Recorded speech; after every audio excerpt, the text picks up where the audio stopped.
Nós estamos recebendo agora aqui nos estúdios da 87 a presença do Antônio Galvão, ele que já foi presidente da ProSoja Mato Grosso, já foi candidato a deputado federal, já foi candidato ao Senado, né? Senador? Só o Senado. Senado, né? E está aqui com a gente também quer cumprimentar aqui o Odair Sangalete, a agricultora aqui do município de Canarana. Estão aqui vindo juntamente com a esposa, né, Antônio? Para falar um pouquinho sobre o seu trabalho, a sua caminhada também e das suas pretensões políticas para o 2026. Antônio, muito bom dia, seja bem-vindo. Bom dia, Dirceu, bom dia, Sangalete, bom dia, Paula, aqui minha esposa, bom dia com certeza a toda a população aqui de Canarana, da região também, e quero aproveitar aqui e agradecer realmente, como você colocou, a gente foi candidato, sim, o senador Coragem em 2022, aonde a gente teve aqui uma expressiva votação. Agradecer essas pessoas todas. Foram 43% de quem foi à urna e votou na candidatura de Senado Federal em 2022. A gente tem uma longa história de trabalho, como você falou aí. Sim. Foram 19 anos, né, Dirceu? À frente do Sindicato Rural entre Sinop, a ProSoja Mato Grosso, a ProSoja Brasil também como presidente. Um reconhecimento, acredito, aqui da população de um modo geral, essa expressiva votação. E a nível de estado, nós tivemos um pouco mais de 337 mil votos em todo o estado de Mato Grosso. Uma votação muito expressiva, né, Galvão? Olha, com certeza absoluta, a gente sabe da dificuldade de qualquer eleição. Eu sempre falo também que a eleição municipal, a eleição de vereador aí, abraço a todos os vereadores, com certeza aqui de Canarana, que foram eleitos agora também no ano passado. Sim. Que não é fácil você disputar uma eleição, é uma coisa que depende de muita coragem. Verdade. Porque às vezes o cidadão reclama muito do político e a única solução que você tem para fazer, aquele político que está em exercício, está no cargo, e você percebe que ele não está desenvolvendo o trabalho que ele teria a obrigação de trabalhar para a comunidade, é substituí-lo.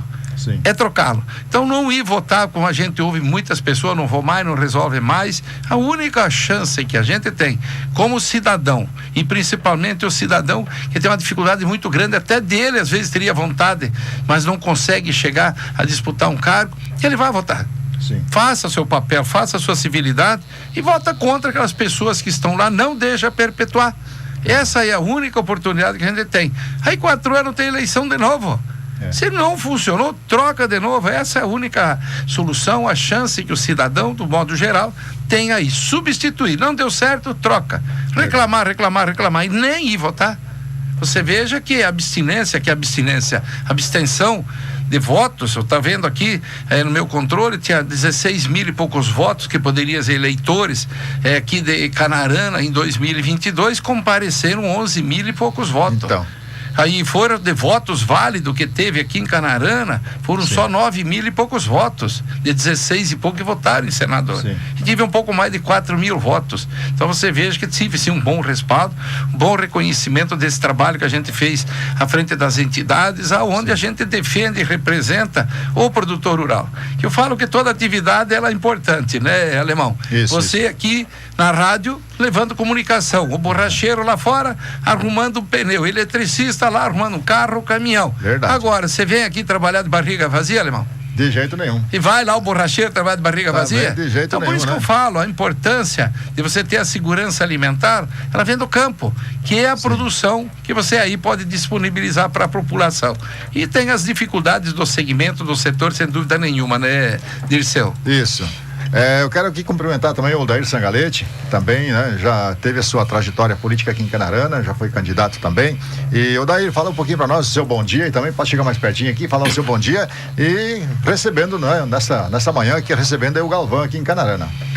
Bom dia, Dirceu, bom dia, ouvintes. Com certeza é satisfação receber o amigo Galvão, e é de longa data, e trabalhando em associação e entidades, a gente está sempre no caminho de agregar além do umbigo, né? A gente está sempre preocupado em...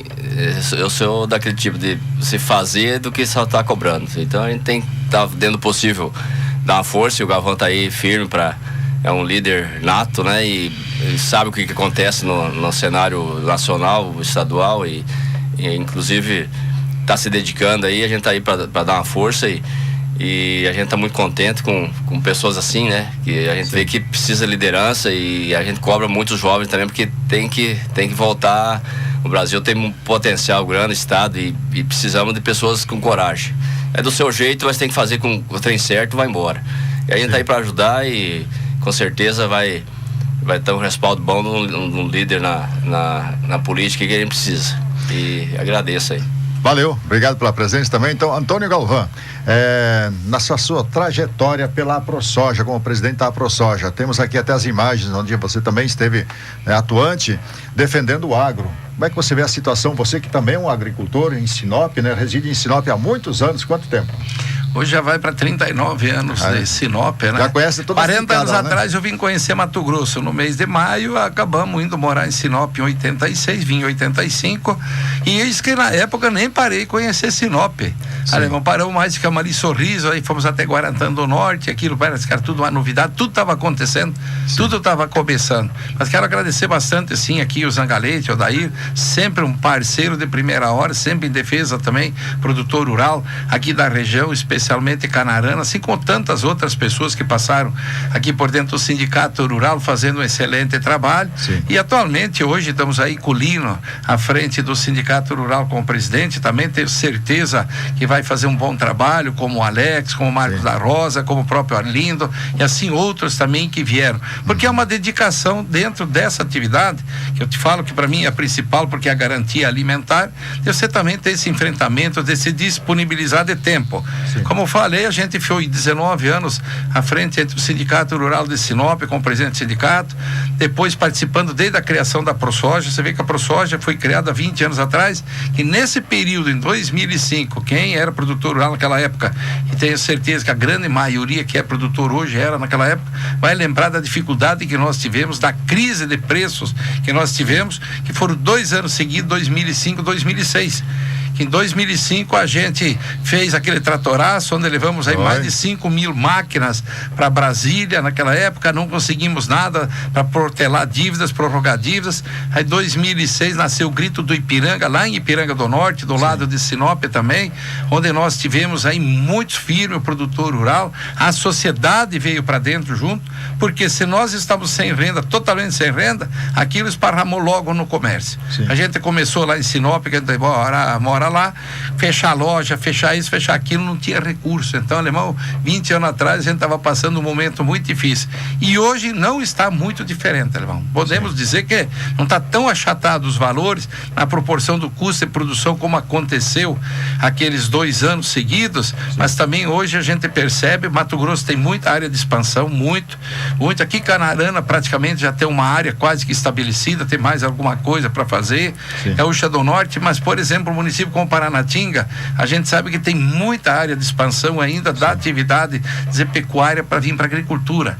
O norte do Mato Grosso, onde eu tive lá também muito recente, então você depende muito de investimento quando você vai fazer a transformação de uma área de pecuária para agricultura.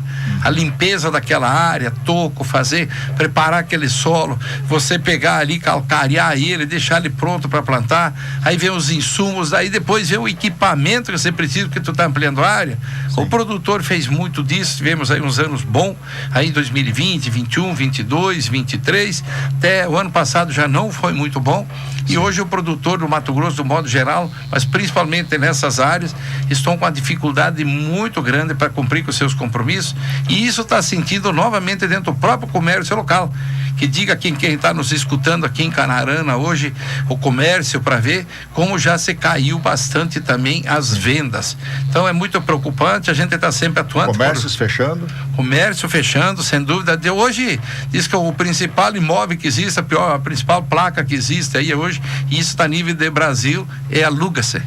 Verdade. Então você veja que isso Fato já pegou. Raro que era no passado aqui, né? Isso, com certeza absoluta. A gente percebe isso. Você vai no restaurante, você pede pro cara, o cara fala, ó, caiu o movimento bastante. Você vai na loja, caiu. Você vai em qualquer segmento, caiu.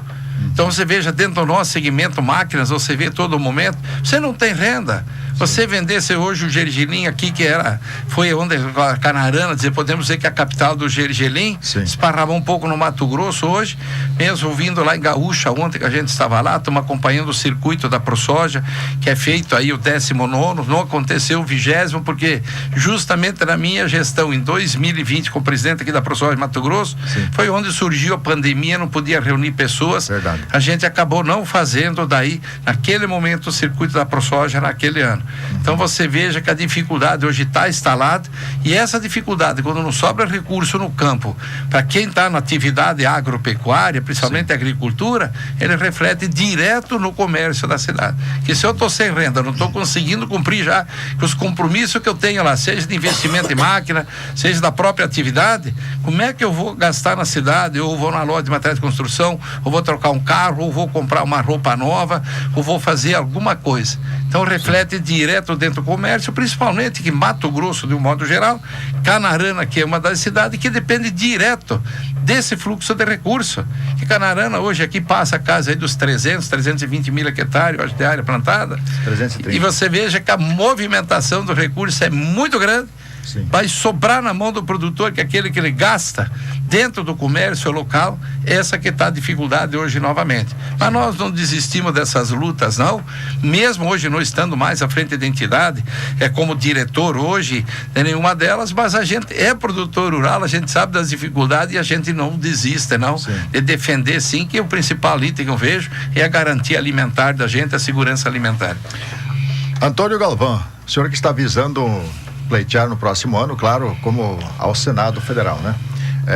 O que é possível fazer como senador para ajudar a melhorar essa situação econômica do país? Essa retranca que nós estamos hoje. Bom, você veja aí hoje que tudo que está acontecendo no nosso Senado, veio agora a questão, o governo está se socorrendo com o aumento de impostos. Tá lá de novo essa briga aí, na última pancada agora o IOF. O que é o IOF? Então vamos tirar aqui, vamos estar nas LCA. A LCA é a que financia, que são as letras que financia hoje a agricultura. Já está com esse juro absurdo. Selic aí de 14,75 e não vê mais esse desgoverno falar que antes o culpado era o presidente que estava lá do Banco Central, porque era indicação do Bolsonaro. Agora que é a indicação dele. E ainda você coloca mais essa taxa de IOF em cima, é para prejudicar o setor. É um governo claramente que você vê que ele quer prejudicar a produção de alimentos. Será que um governo responsável, um governo desses hoje, que a segurança alimentar é que faz as pessoas sobreviver? Como a gente usa a expressão barriga cheia, você não viria trabalhar se não consegue se alimentar, Dirceu? Ninguém iria trabalhar, com certeza. Então hoje você dizer a economia nossa, ela está aí se derretendo em relação a esse desgoverno que está aí dentro. Aumentou vários impostos, não fez nada até hoje, e o nosso Congresso Nacional inoperante, como o próprio presidente agora, nessa situação da Carla Zambelli, querer empurrar com a barriga, condenou lá, está caçado aqui, ninguém vai falar nada.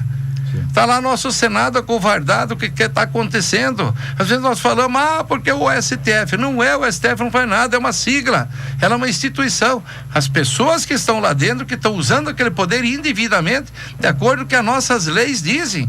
E isso está tirando do brasileiro nosso aqui, a segurança nossa, a nossa liberdade, hoje estão ameaçada por coisas esdrúxulas. Quem que admite que houve uma tentativa de golpe? Dizer para querer tirar alguém do poder com pessoas porque estavam à frente de quartéis protestando, sabendo que descondenaram um condenado para dar alegação, foi julgado em instância errada. Que instância errada? Ele teve julgamento no STJ.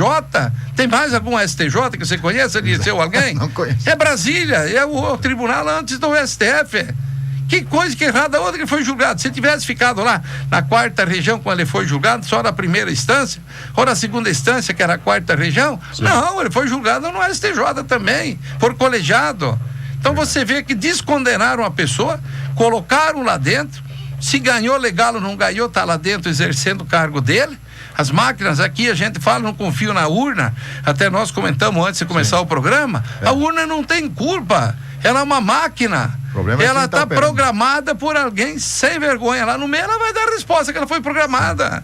Não é que nós queremos retroceder, alemão. É verdade. Nós queremos sim manter a urna eletrônica, mas que tenha lá um voto impresso, Que tenha o local que aquele voto caia. Se eu tiver dúvida da eleição de Canarana, tanto faz aqui para vereador ou para prefeito, seja ali para estadual agora, o ano que vem, ou para qualquer outro cargo, abre lá, o saco tá lá o voto registrado, conta manual.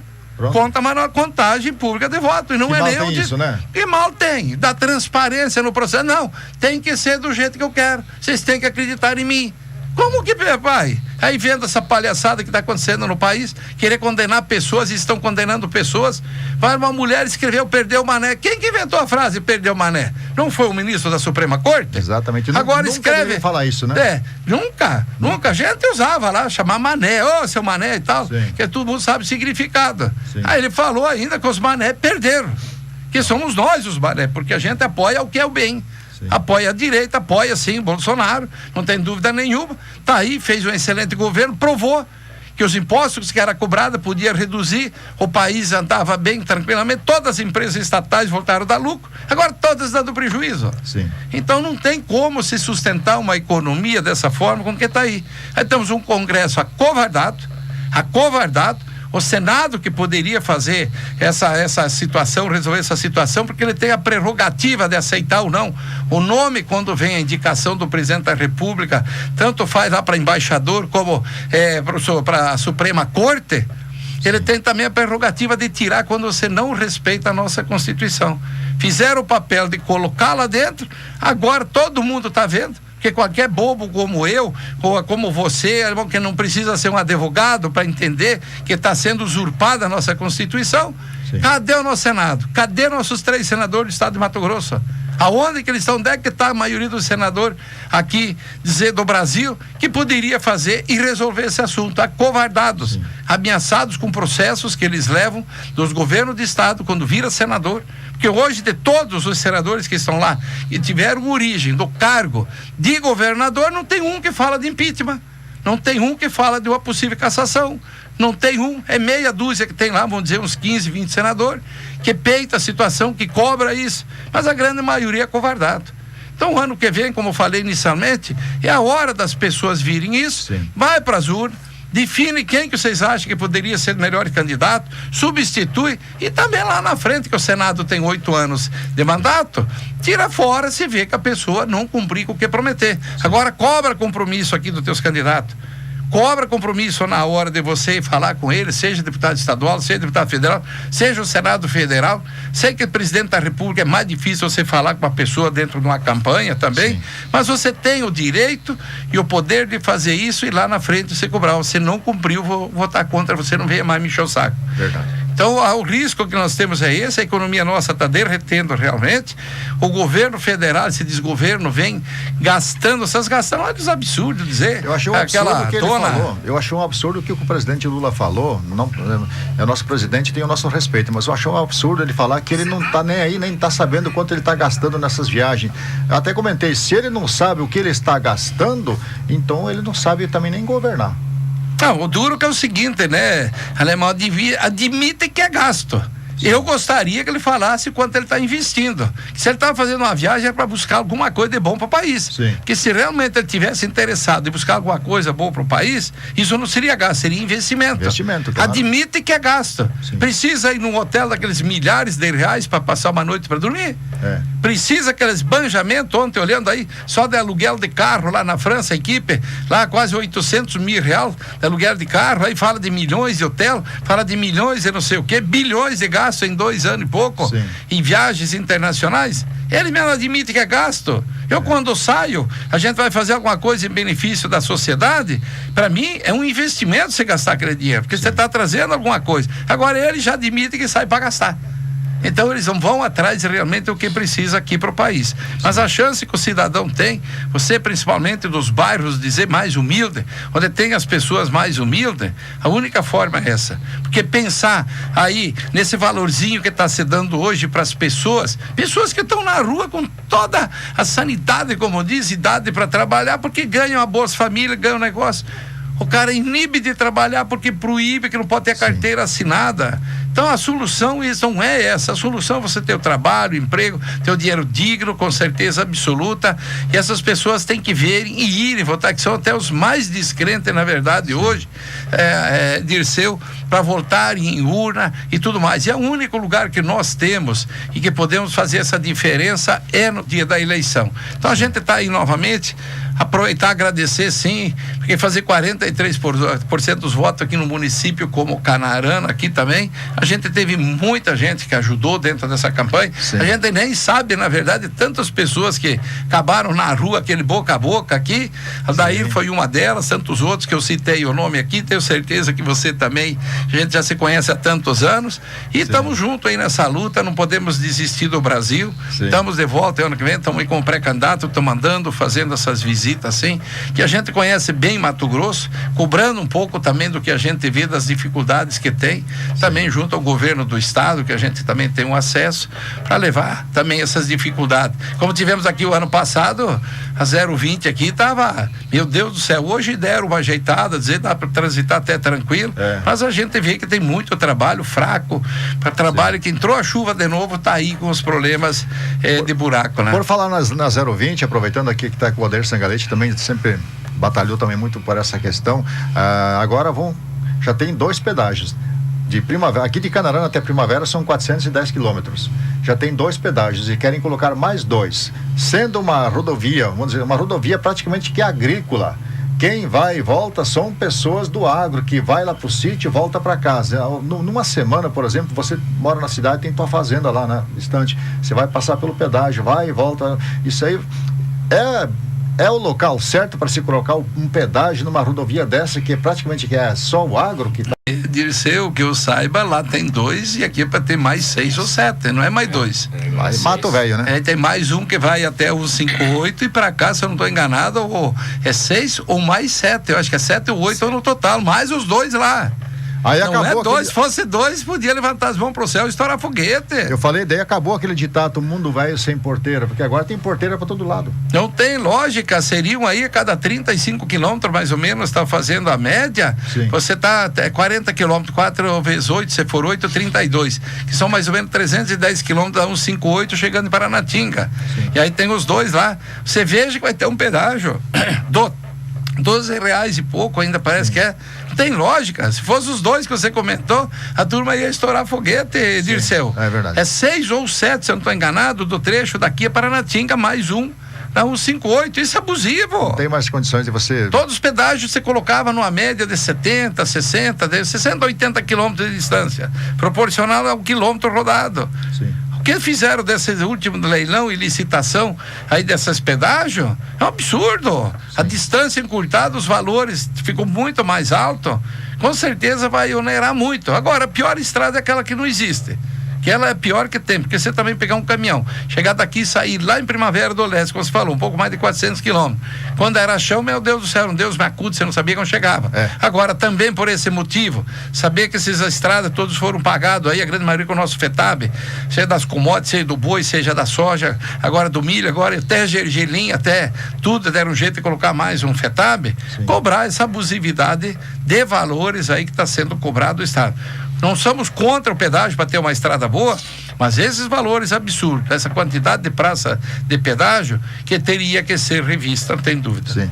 Aqui nessas imagens aqui na Comissão de Fiscalização Financeira e Controle, a questão da energia solar. Você esteve em Brasília sobre esse assunto aí, Galvão. Comenta um pouquinho pra gente sobre o que foi isso aí. Essa foi uma polêmica muito grande, porque justamente bem no auge de quando a energia solar estava sendo instalada, seja nas casas residenciais, seja no próprio comércio, seja nas próprias fazendas, se entrou com uma taxação para importação das placas solares.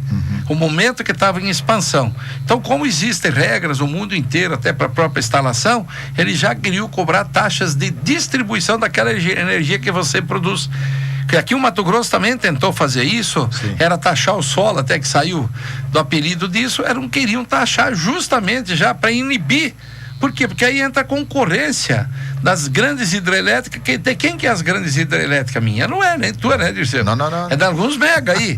Essas PCH que tem aí, você já tem que ser um cara muito rico para fazer uma PCH. Sim. Aí entrou essa energia elétrica, começa a criar uma concorrência. Sim. E a distribuição dessa energia era gratuita na rede.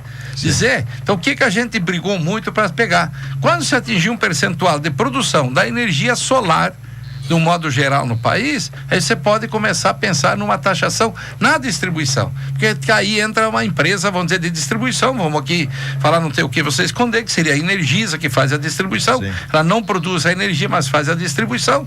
É um devido até dizer, você usa os cabos que são deles, o meio, Sim. usa, mas aí você também tem que ser uma coisa tolerante. Sim. Só que, por exemplo, as fazendas hoje, quando é que você usa a energia elétrica que você usa mais? Quando você está operando, ou se você tem pivô, ou quando você tem na colheita secador, e depois você produz energia também o ano inteiro e você não tem consumo. Então quer dizer que ao mesmo tempo você está fazendo um financiamento de energia para a empresa, para ela te devolver depois. Quer dizer que você está financiando ela. Então por que eu vou pagar também para ela poder distribuir? Então foi uma luta grande, a gente conseguiu atrasar bastante isso, mas não desistiram. Só que taxação de importação acabou depois daquilo, já hoje de placas solares, estão falando de novo de querer aumentar mais. Porque Sim, vem sim. a pressão dos grandes produtores de energia, que são das grandes usinas hidrelétricas, dessas PCH que existe hoje um monte a nível de Brasil, que acaba dificultando a venda deles lá, porque você tem uma energia produzida dessa forma, barateia o valor da energia, que pode chegar no consumidor mais barato, mas eles não querem sair prejudicados lá onde são os produtores de energia, ou seja, das grandes usinas principalmente. Então fizemos uma luta muito grande no Ministério de Minas e Energia, junto com a Associação Nacional dos Produtores, que representa aí os vendedores da placa solar, pediram a nossa ajuda e nós entramos nessa luta com eles lá. Tivemos sim no momento lá, conseguimos adiar, foi adiando, mas hoje já tem umas taxação aí em cima da importação das placas solares. Sim. Antônio Galvão, no caso chegar a situação, né? Você veja que o envolvimento da gente, quando a gente fala que você representa o setor que produz rural, sim, não é só ali. É meio geral, tudo que é lado aparece sempre as demandas. E como isso também beneficia a gente e beneficia o cidadão de um modo geral, porque hoje é normal, você vê umas plaquinhas em cima da casa, que lá atrás, 15, 20 anos atrás, não, mas isso aí não vai funcionar, não era falar? Verdade. E está aí colocada. Então também a gente acaba se envolvendo, porque beneficia as pessoas. Você fazer essa energia aí. Então a gente se envolve também, não é que a gente, dentro da entidade, é única e exclusivamente a quem produz só dizer o que vem do campo ali, não. É um monte de setor que você é de lá e é de cá que você tem que estar agindo, né? Antônio Galvão, ainda um último assunto, ainda com relação, já que estamos falando também do agro, e nosso estado do Mato Grosso, ele é basicamente movido pelo agro, né? É a força principal. A economia principal hoje ainda é o agro.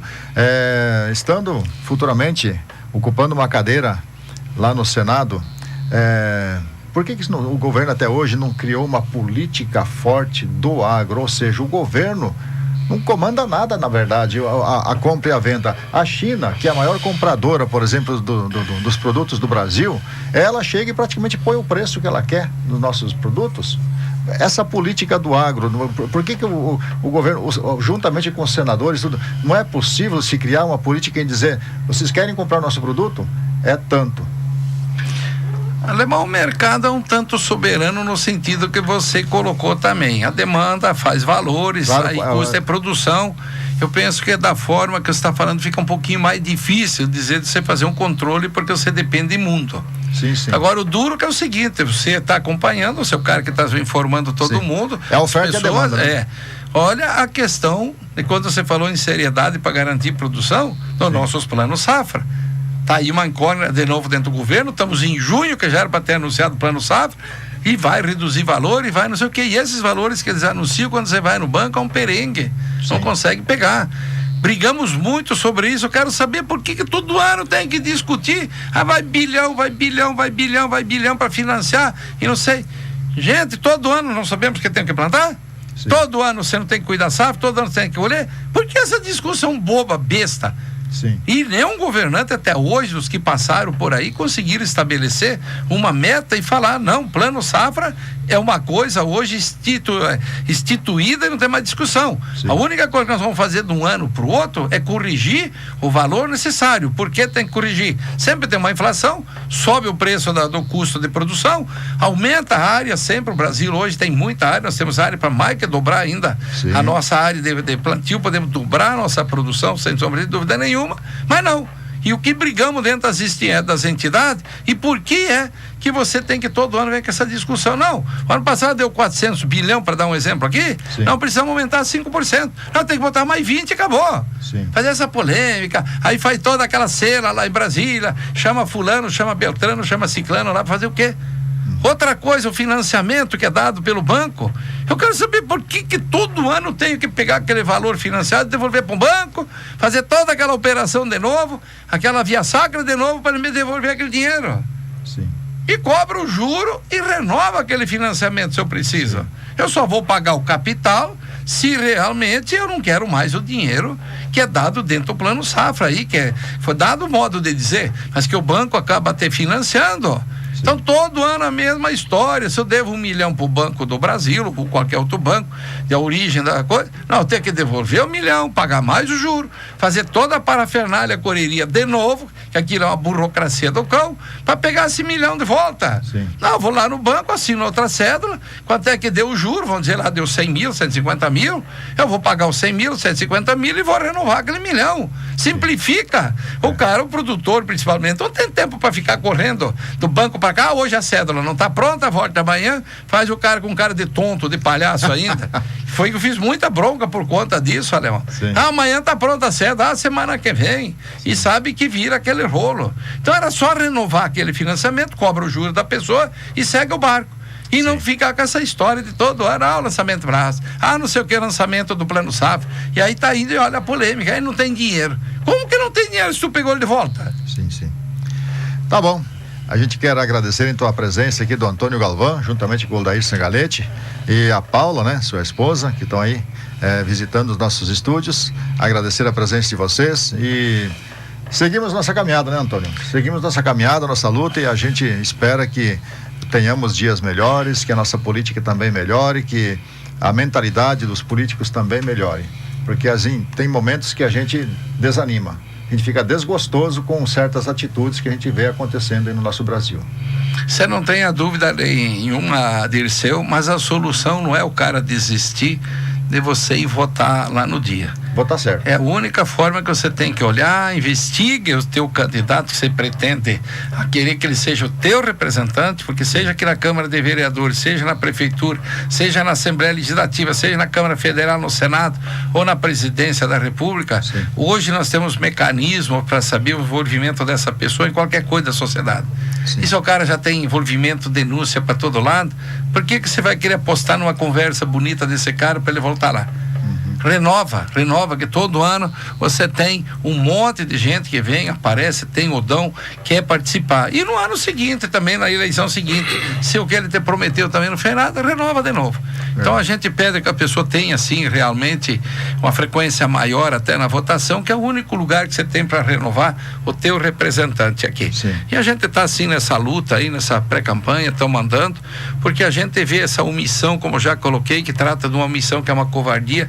Sim. Nesse assunto que hoje o Brasil está aí, todo mundo preocupado, estamos aí tolhendo a nossa liberdade. Olha aí uma prisão porque o cara conta piada, a prisão para não sei o que, multas absurdas, o povo aí dizer, aquela Débora e tantos outros, vamos dizer, mas o dela ficou mais emblemático para escrever com batom, 14 anos de prisão. E o pior de tudo, se tivesse só prendido, mas não tivesse soltado o real bandido. Verdade. O real bandido, aquele cara que pegaram lá com 435 quilos de cocaína, aquele piloto avião agora, e já com passagens na polícia, outras tantas. Sim, sim. Então você está liberando bandidos, chefe de tráfico, chefe de tudo, aí, e prendendo pessoas de bem que nunca na vida tinham passado, botado um pé dentro de uma delegacia por qualquer motivo que fosse. Então nós temos que buscar essa invenção. O Senado Federal tem essa prerrogativa de fazer, mas infelizmente, assim como nossos 3 senadores, Mais de 60 senadores hoje a nível de Brasília estão acovardados sobre esse assunto, ao menos, pode ter certeza absoluta. Não tenho receio nenhum de falar, de chamá-los de covardes, porque a prerrogativa de colocá-la dentro é deles e também ter o poder de tirá-los se eles não respeitarem a nossa Constituição, o nosso Código Civil também é dos senadores do Brasil. Muito bem. Quero agradecer, então, né, Alemão, a oportunidade aqui dada, e mais uma vez 43% dos votos válidos ganhando aqui em Canarana. Até tem muito a agradecer a população aqui em geral da Canarana e quem muito ajudou a gente, né?